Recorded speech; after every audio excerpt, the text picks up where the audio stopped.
Hello दोस्तों, स्वागत है आप सभी का इस प्लेटफॉर्म अनलिमिटेड एजुकेशन पे।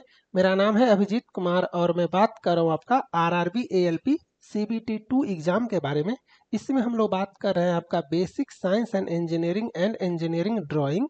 इसका आपका ये चैप्टर नंबर 1 है, यूनिट्स एंड मेजरमेंट, और इसका ये क्लास 3 है। ठीक है, हम लोग बात करेंगे 100% कंप्लीट प्रिपरेशन के बारे में।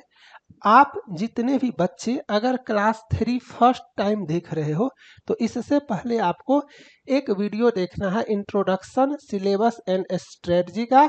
उसके बाद आपको देखना है क्लास 1 और फिर देखना है क्लास 2 और उसके बाद आपको क्लास 3 और इस तरह से आपको कंटिन्यू करना है। ओके, याद रखना, getting selection for this post is not so easy, है ना। तो इसका मतलब आपको क्या समझ में आया? अगर आप प्रिपरेशन कर रहे हो एएलपी पोस्ट के लिए तो आपको सीरियसली प्रिपरेशन करना है। याद रखना, बेसिक साइंस एंड इंजीनियरिंग मजाक नहीं है। आपको लगभग 150 प्लस वीडियोज देखना पड़ेगा, ठीक है, और एक वीडियो आपको 40 से 50 मिनट का होगा, तब जा करके आपका प्रिपरेशन इतना अच्छा हो पाएगा कि आप 50 मार्क्स में 40 प्लस या 45 प्लस ला सकते हो। ठीक है, ये बुक है, ये बुक आप सभी के पास में होना चाहिए। आप इसका ई बुक भी ले सकते हो, लेकिन ई बुक मैं सजेस्ट नहीं करूंगा। याद रखना, ई बुक से कभी सीरियस प्रिपरेशन हो ही नहीं सकता है, इसीलिए आप सभी लोग इसका हार्ड कॉपी बुक रखना। मैं यहाँ पे बुक दिखा देता हूँ, ये बुक आपके पास में होना चाहिए और इसी बुक को मैं फॉलो करूंगा, इसी बुक को आपको फॉलो करना है। और जो भी student hard copy book order करते हो, आपको इसका ई बुक फ्री में ओपन होता है साथ में। ठीक है, तो कोशिश करना इस हार्ड कॉपी बुक को ऑर्डर करने का और इस बुक से आपको सीरियस प्रिपरेशन करना है। सारा लिंक डिस्क्रिप्शन में मिलेगा। और जितने भी बच्चे हो, till your selection you have to join all these 3 groups. Okay, this is channel, ये आपका चैनल है जहाँ पे आपको कोई भी इम्पोर्टेंट अपडेट्स इंफॉर्मेशन वगैरह मिलेगा। ये आपका बेसिक साइंस एंड इंजीनियरिंग का डिस्कशन ग्रुप है जहाँ पे आपको रह के डिस्कशन करना है if you have any doubt. और after CBT 2 you have to come for psycho test. तो इस ग्रुप को आप लोग अभी से ज्वाइन करके रखो। ठीक है, 70% वेटेज आपका CBT 2 का है, आपको पता होगा, और 30% वेटेज आपका साइको टेस्ट का है, आपको ये भी पता होगा। और दोनों को मिला करके आपका फाइनल मेरिट बनेगा। तो आपको इस ग्रुप पे रह के सीरियस प्रिपरेशन करना है, इस ग्रुप में रहना है, और इस चैनल को तो सब लोगों को ज्वाइन करके रहना है। ये आपका सिलेबस है जो आपका रेलवे के ऑफिशियल नोटिफिकेशन में दिया हुआ है, और हम लोग यूनिट्स एंड मेजरमेंट के बारे में बात कर रहे हैं। इसमें से कुछ टॉपिक हम लोगों ने देखा है। आज मैं आपका कवर करूंगा physical quantities with their formulas and unit, और नेक्स्ट क्लास जो आएगा उसमें भी हम लोग इसी टॉपिक को कवर करेंगे, है ना। इसको चैप्टर 1 को आपको आसान नहीं समझना है, ये पूरे के पूरे बेसिक साइंस एंड इंजीनियरिंग का पिलर है। इस चैप्टर में आप जितना टाइम दोगे, जितना कंसेप्ट आपका स्ट्रांग होगा, पूरा सिलेबस जो आप कवर करोगे, जितना भी 10-15 चैप्टर है, सब में इसका रोल है। इसीलिए इसको मैं काफ़ी अच्छे से डील कर रहा हूँ। तो आपको मेरे साथ सब कुछ करना है। ये आपका क्लास 3 है, उम्मीद करता हूँ कि क्लास 1 और क्लास 2 आप लोगों को आता होगा, जितना भी चीज़ मैंने बताया है हर एक चीज़। अब यहाँ पे हम लोग बात करेंगे डिस्टेंस के बारे में, डिस्प्लेसमेंट के बारे में, उसके बाद हम लोग चले जाएंगे स्पीड पे, फिर वेलोसिटी पे, फिर एक्सेलरेशन पे, है ना। इस तरह से force, weight, stress, strain, pressure, सब कुछ हम लोग देखेंगे एक एक करके। आपको थोड़ा बहुत डेफिनेशन भी पता होना चाहिए, आपको उसका यूनिट्स क्या होता है वो पता होना चाहिए, उसका डायमेंशंस क्या होता है वो पता होना चाहिए, सब कुछ आपको आना चाहिए। क्योंकि जितना भी चैप्टर है ना, जैसे सेकंड चैप्टर है mass weight density, third chapter है speed and velocity, fourth chapter है work power energy, fifth chapter है बेसिक इलेक्ट्रिसिटी, तो ये सबका बेसिक्स जो है ना हम लोग इसी चैप्टर में देख रहे हैं। तो डिस्टेंस और डिस्प्लेसमेंट, यहाँ से एक क्वेश्चन आता है, मैं आपको एक एक करके बताऊंगा। तो डिस्टेंस क्या है ध्यान से समझना। अगर एक प्लेस है ए और एक प्लेस है बी, ठीक है, या मैं सिंपल सा बात करता हूं, आप दिल्ली में हो और मान करके चलो आपका कोई फ्रेंड पटना में है, तो दिल्ली से पटना आपको जाना है। तो दिल्ली से पटना जाने के लिए एक रास्ता ये भी है, एक रास्ता ये भी है, एक रास्ता ये भी है, एक रास्ता ये भी है, एक रास्ता ये भी है। ध्यान से समझना, इस रास्ता का नाम है 1, इस रास्ता का नाम है 2, इस रास्ता का नाम है 3, इस रास्ता का नाम है 4, इस रास्ता का नाम है 5। तो ये सारा डिस्टेंस है, ठीक है, सब कुछ डिस्टेंस है। लेकिन मैं आपसे पूछूंगा कि दिल्ली टू पटना के बीच में शॉर्टेस्ट डिस्टेंस बताओ, सबसे कम दूरी। तो आप बोलोगे सर ये, मैं बोलूंगा इससे छोटा बताओ, आप बोलोगे सर पॉसिबल नहीं है, ये सबसे छोटा है। तो जो सबसे छोटा है that is called displacement. Shortest distance between 2 point is known as displacement. ये सारा आपका डिस्टेंस हुआ, ये भी आपका डिस्टेंस है।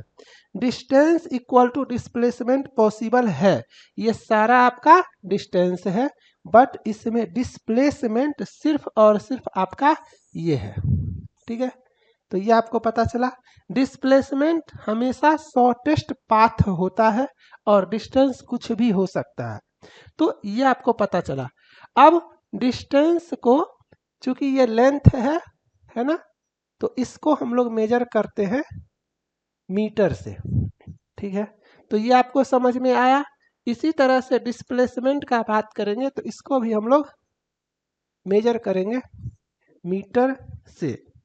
एसआई यूनिट के बारे में बात कर रहे हैं, आपको सब कुछ पता होना चाहिए। मीटर आपका बेसिक्स यूनिट है, फंडामेंटल यूनिट है, इंडिपेंडेंट यूनिट है। अभी मैंने आपको बताया कि डिस्टेंस और डिस्प्लेसमेंट दोनों मैंने आपको बताया। तो जो आपने ये फिगर देखा, इससे आपको एक कंक्लूजन निकल रहा होगा जो कि इम्पोर्टेंट है, वो आपको पता होना चाहिए। डिस्प्लेसमेंट जो होता है आपका वो less than equal to distance होता है। तो इसको आप लोग याद रखना, ये क्वेश्चन एग्जाम में आता है, ठीक है।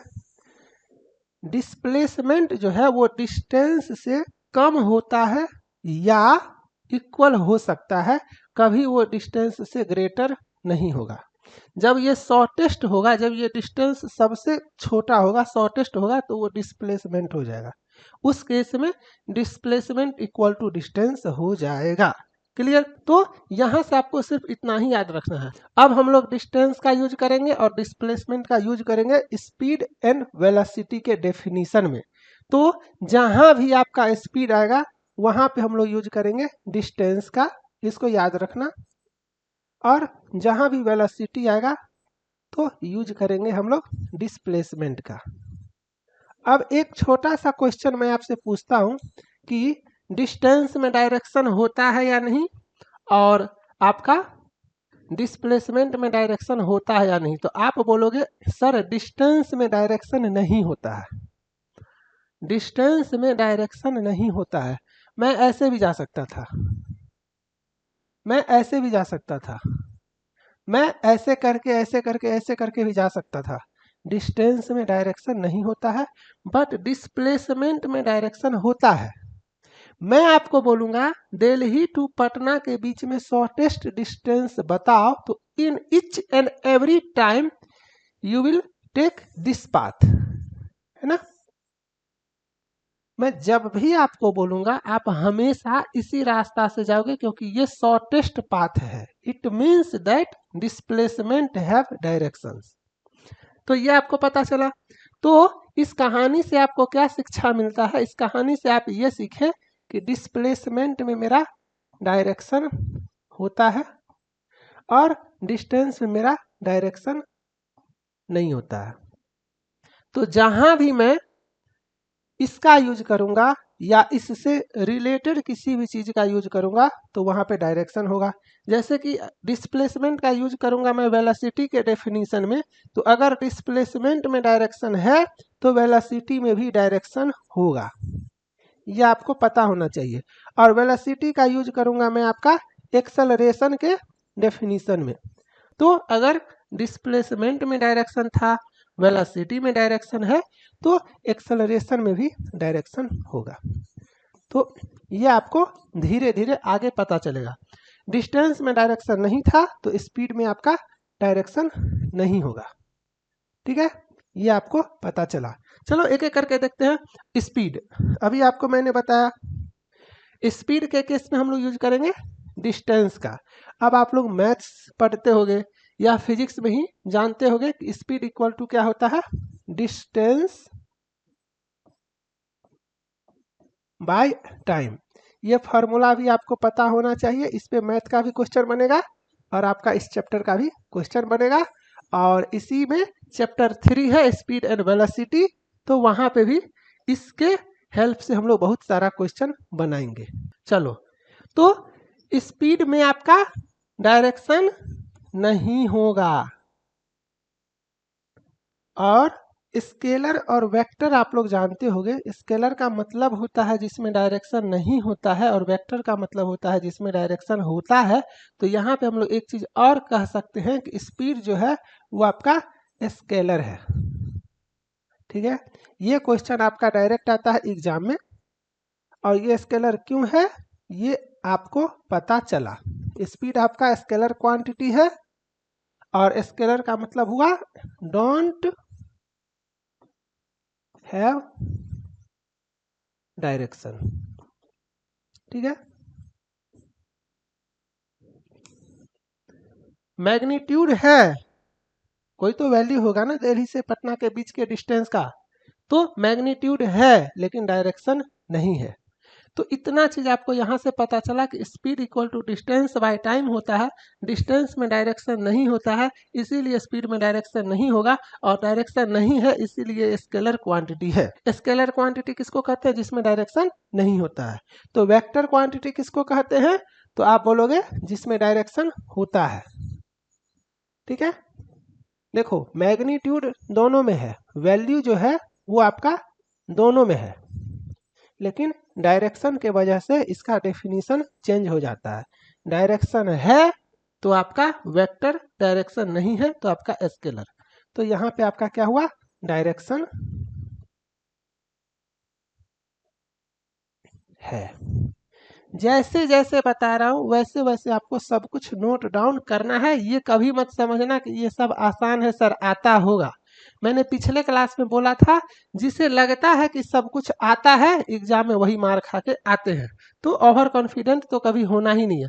अब वेलोसिटी, अभी मैंने आपको स्पीड का डेफिनेशन बताया, सेम वे में वेलोसिटी का भी डेफिनेशन होता है। स्पीड में था आपका डिस्टेंस बाय टाइम, यहाँ पे हम लोग करेंगे डिस्प्लेसमेंट बाय टाइम।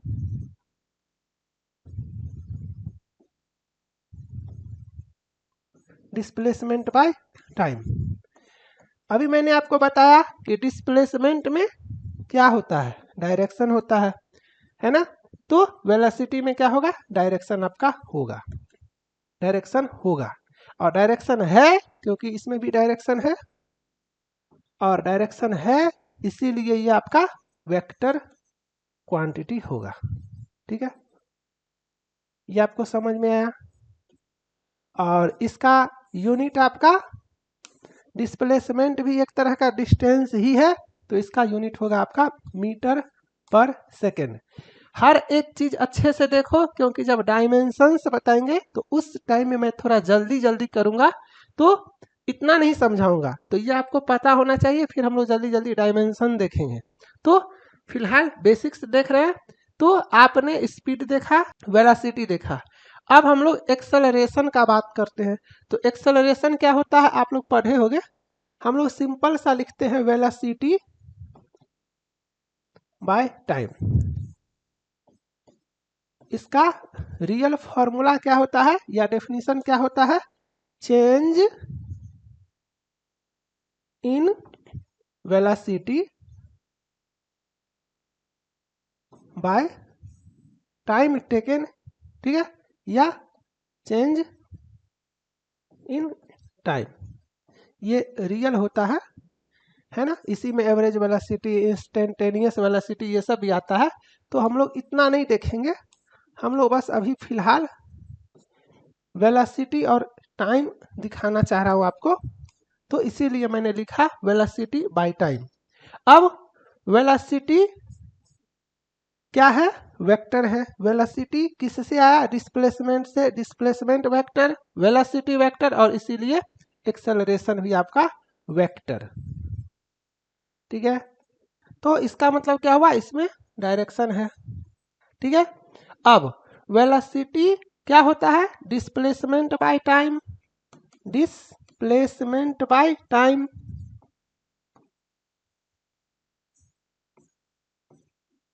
और नीचे आपका टाइम। तो मैंने आपको क्या बताया? वेलोसिटी का क्या होगा? मीटर पर सेकेंड, और फिर बट्टा टाइम का सेकेंड, तो ये आपका होगा मीटर पर सेकेंड स्क्वायर, है ना। जब आगे जाएंगे तो ये सब मैं जल्दी जल्दी कवर करूंगा, तो इसको आप अभी समझने के लिए समझो कि ये मैंने कैसे लाया है। चलो अब हम लोग बात करते हैं फोर्स। अब आपको फोर्स के बारे में पता होगा कि F इक्वल टू ma होता है। यहाँ पे पूरा फिजिक्स आपको अच्छे से नहीं समझना है, आपको Newton's first law, second law, third law, law of inertia, ये सब नहीं पढ़ना है। आप पढ़ रहे हो basic science and engineering drawing. तो इसमें जो सेक्शन है उसके बारे में हम लोग बात करेंगे, और उसमें जो जो इम्पोर्टेंट पॉइंट है मैं आपको सिर्फ वो बता रहा हूँ जहाँ से क्वेश्चंस आते हैं। अब यहाँ भी एक्सेलरेशन है, ध्यान से देखो। एक्सेलरेशन क्या है? वेक्टर। क्यों? वो वेलोसिटी से कैलकुलेट होके आया, वेलोसिटी डिस्प्लेसमेंट से कैलकुलेट होके आया, तो फोर्स आपका है वेक्टर। ये आपको पता चला, ठीक है। फोर्स में भी आपका डायरेक्शन होगा। चलो अब मास इनटू एक्सेलरेशन का अभी आपने देखा मीटर पर सेकेंड स्क्वायर। जल्दी लिखे, कहाँ से आया? ये आपने यहाँ पे देखा, एक्सेलरेशन का मीटर पर सेकेंड स्क्वायर यूनिट होता है। तो ये हुआ आपका। अब ये है आपका मीटर पर सेकेंड स्क्वायर, और ये है मास। क्या है? मास। तो इसको हम लोग लिखेंगे केजी। तो इसको क्या लिखेंगे यहाँ पे? केजी। तो ये हुआ आपका केजी मीटर पर सेकेंड स्क्वायर। क्या है ये सब? ये सब यूनिट है। यूनिट पता होगा, फिर हम लोग डायमेंशन भी इसी से निकालेंगे। तो पहले आप यूनिट समझ रहे हो, तो केजी मीटर पर सेकेंड स्क्वायर, और इसी को लिखेंगे केजी मीटर सेकेंड का पावर -2, है ना।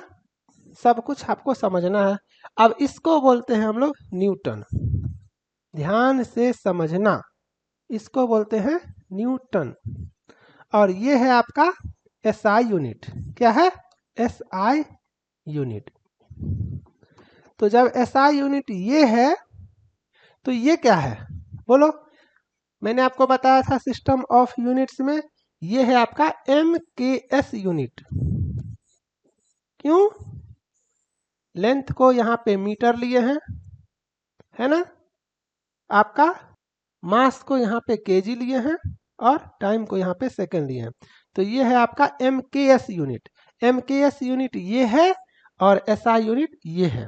तो आप कह सकते हो 1 न्यूटन जो हुआ वो 1 केजी मीटर पर सेकेंड स्क्वायर भी हुआ, ये आप कह सकते हो। तो इतना आपको पता चला। अब एक फेमस क्वेश्चन पूछा जाता है कि 1 न्यूटन क्या होता है, 1 डाइन क्या होता है, और न्यूटन एंड डाइन में रिलेशन क्या है।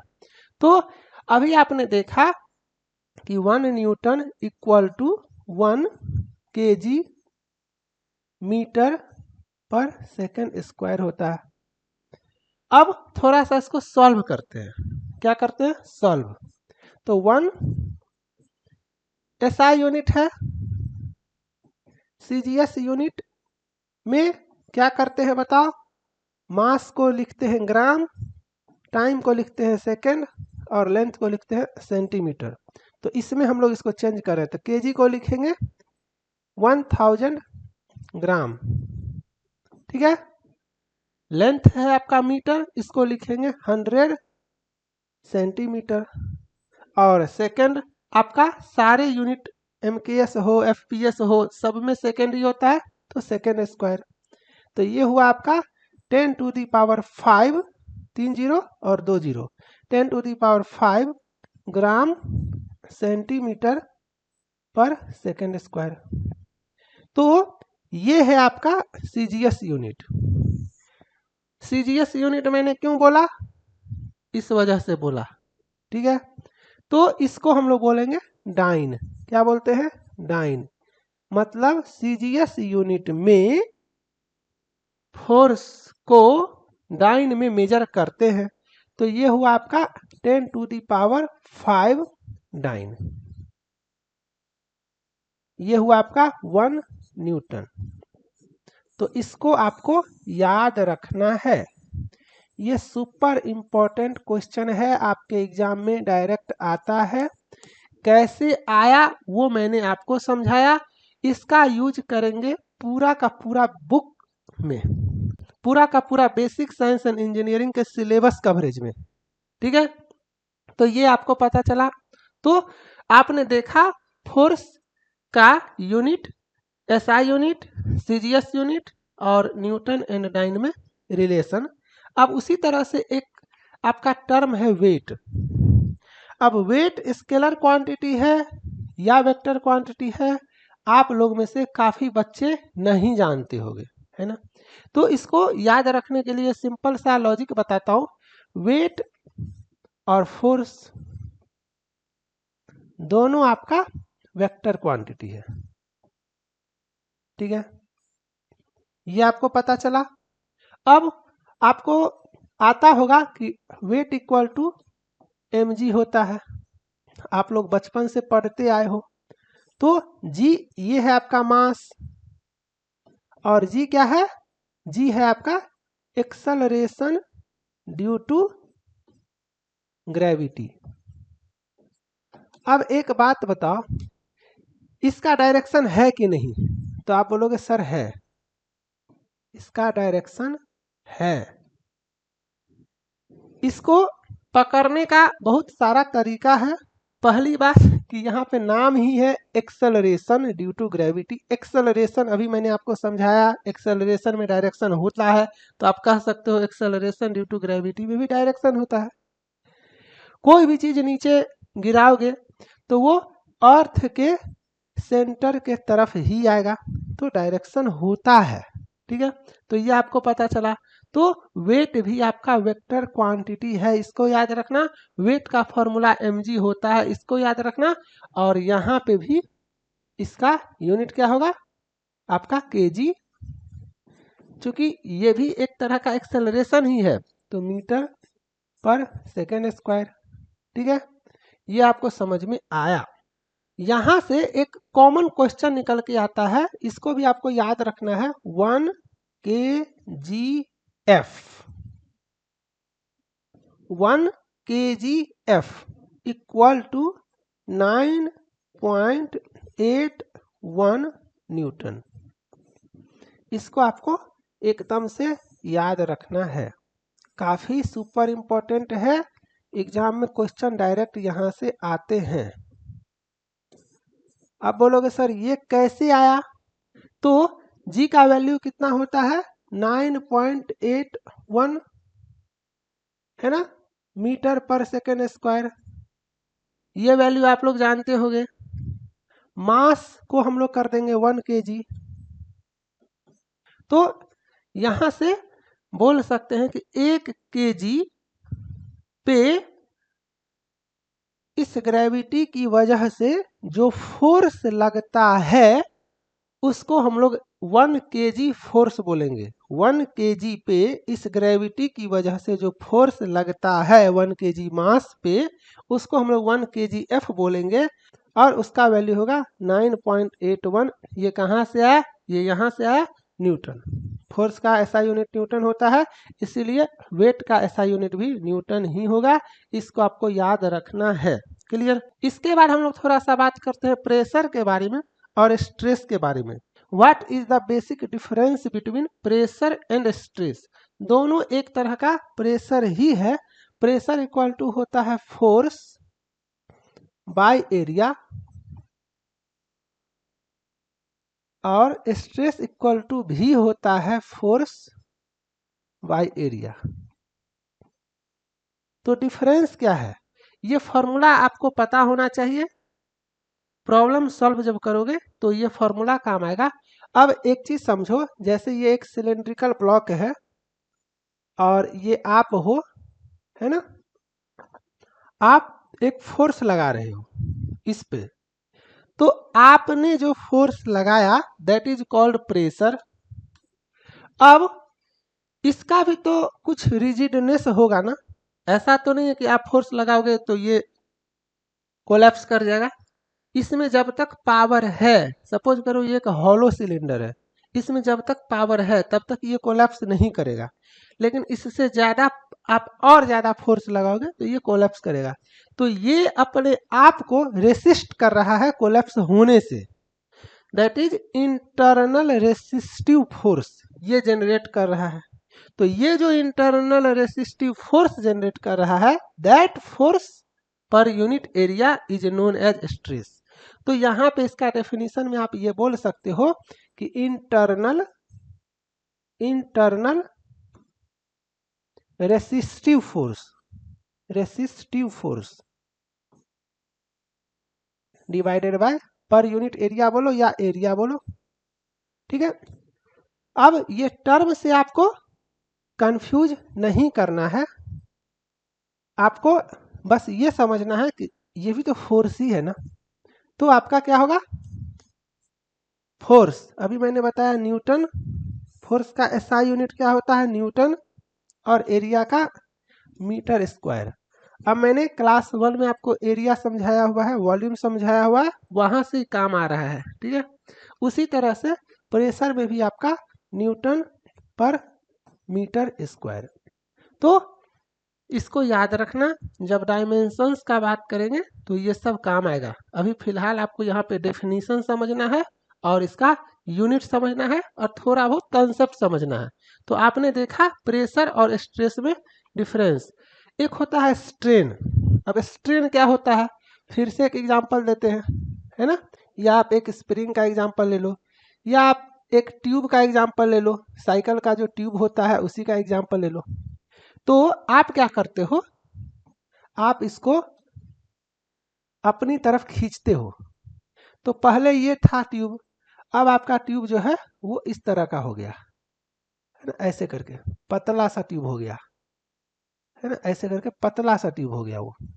तो ये थोड़ा सा इलोंगेट कर गया, या आप कम कर दो, है ना, किसी चीज को प्रेस करके छोटा बना दो। तो आप उसमें क्या देख रहे हो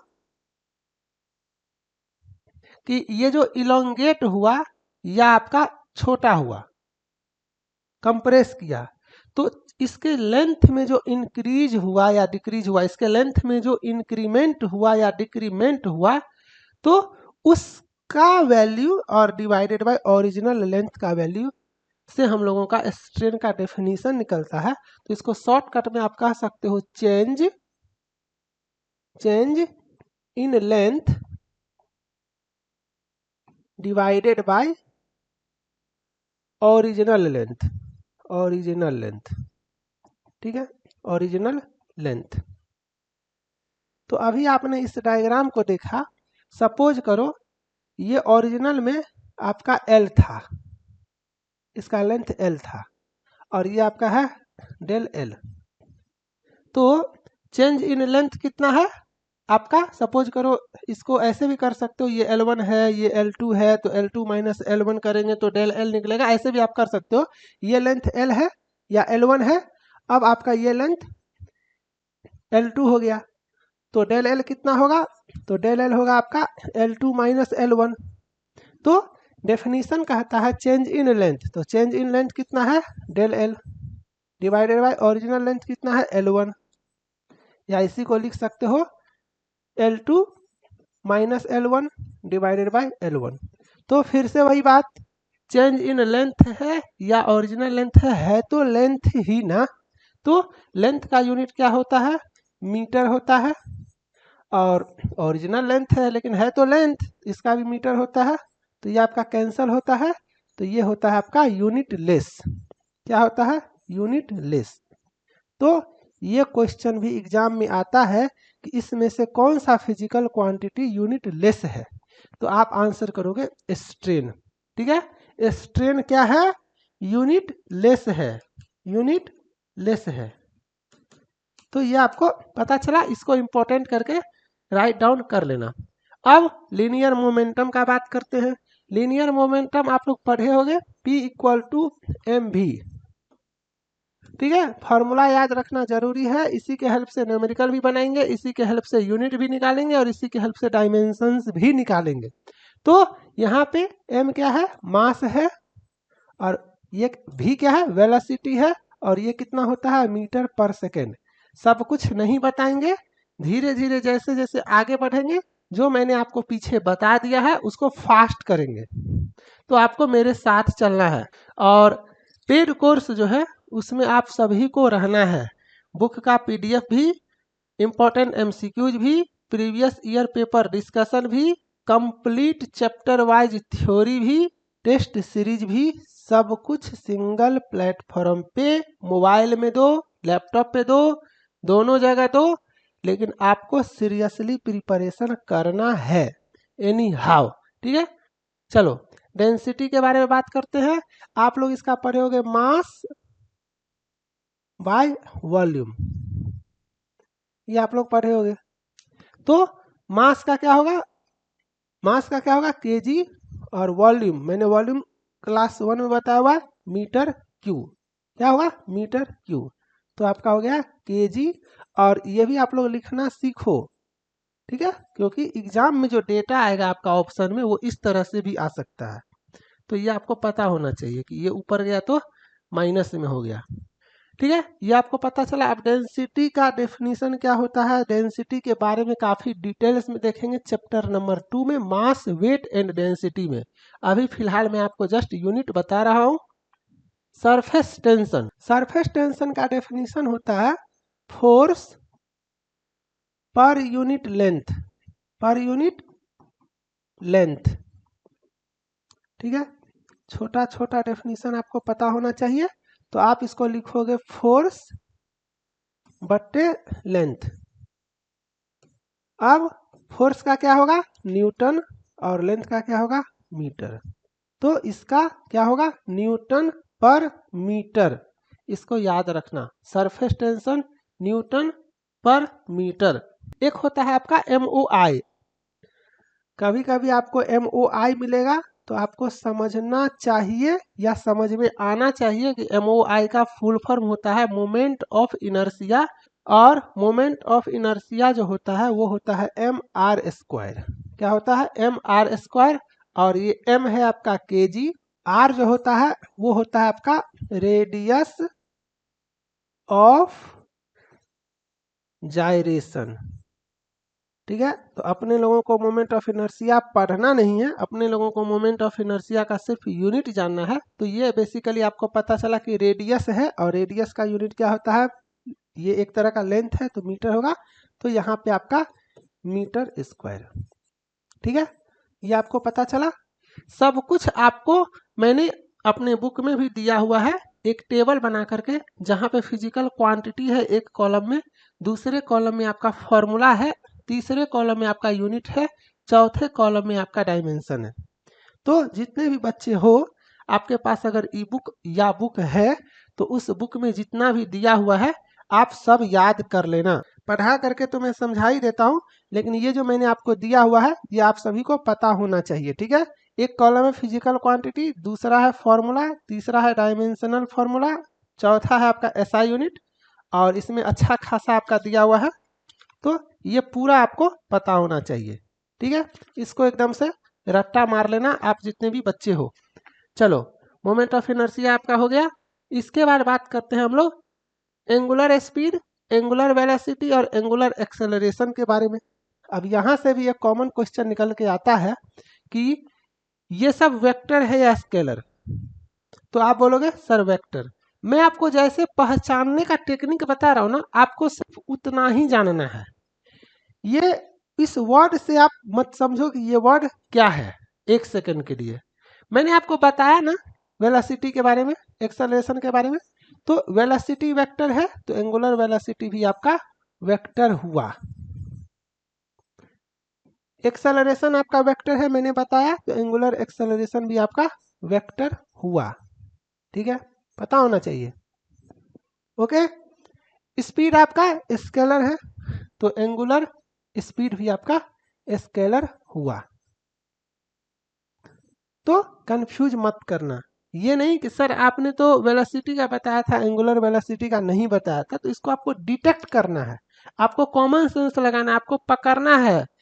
जैसे जैसे आगे बढ़ेंगे ना, मैं आपको ऑप्शन रिजेक्शन मेथड भी बताऊंगा कि ड्यूरिंग द एग्जाम आप कैसे आंसर करोगे। ठीक है, तो जैसे आपका वहां पे नॉर्मल स्पीड था तो वहां पे हम लोग डिस्टेंस बाय टाइम बात किए थे, तो उसी तरह से यहाँ पे बात करेंगे एंगल बाय टाइम।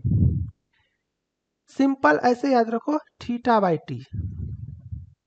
ठीक है, और एंगल को हम लोग कैसे मेजर करते हैं, तो रेडियन और स्टेरेडियन पढ़े होंगे, तो रेडियन बट्टे टाइम है तो आपका सेकेंड, तो इसको बोलते हैं रेडियन पर सेकेंड।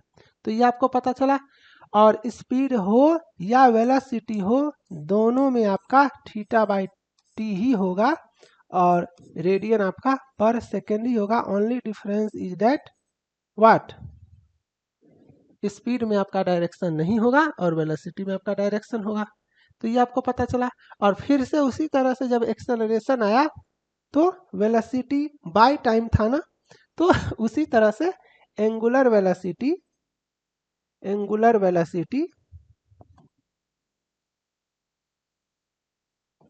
By time. अभी मैंने आपको एंगुलर वेलोसिटी का बताया रेडियन पर सेकेंड, तो आप लोग रेडियन पर सेकेंड और बट्टे सेकेंड, तो आपका ये हो गया रेडियन पर सेकेंड स्क्वायर।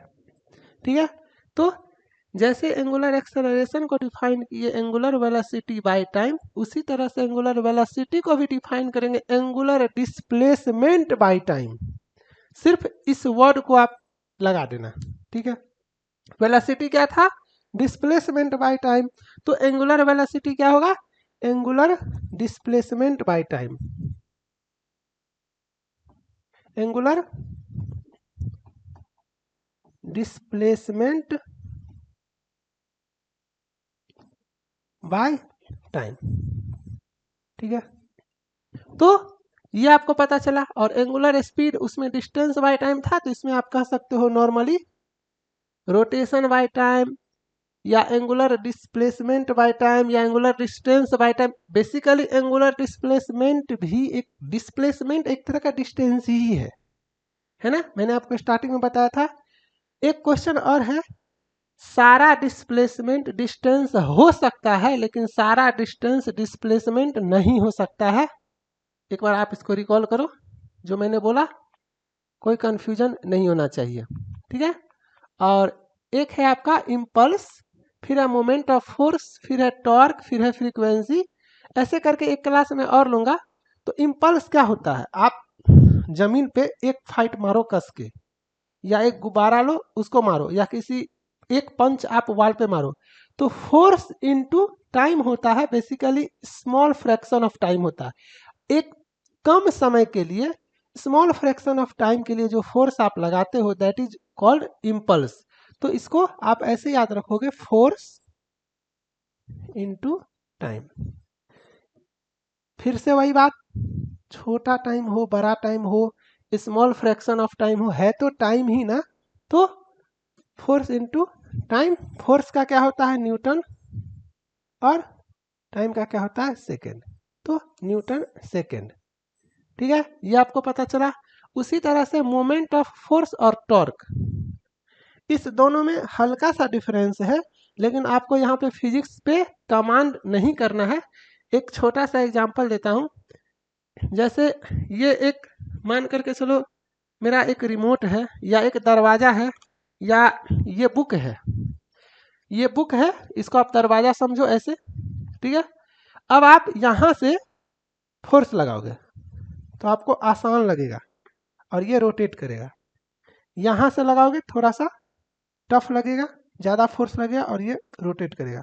तो आप क्या देख रहे हो, ये एक एक्सिस पे ये रोटेट कर रहा है। बेसिकली अगर आप इसको फोर्स लगाते चले जाओगे, जैसे स्क्रू ड्राइवर वगैरह होता है, रिंच वगैरह होता है, तो ऐसे, तो ये रोटेट करता है, तो that is called torque.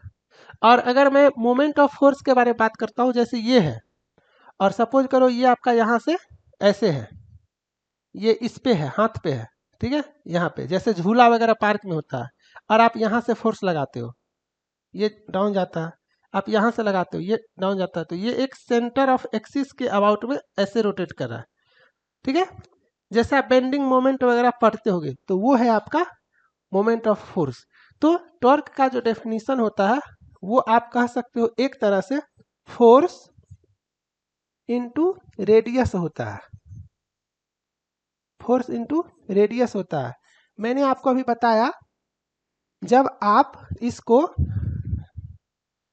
Force लगा रहे हो तो ये रोटेट कर रहा है, तो बेसिकली ये रेडियस है और आप यहाँ से फोर्स लगा रहे हो, ये रेडियस है, ये राउंड सर्कल बनाएगा, आप फोर्स लगा रहे हो, ये रेडियस है, तो यही है आपका फोर्स इनटू रेडियस।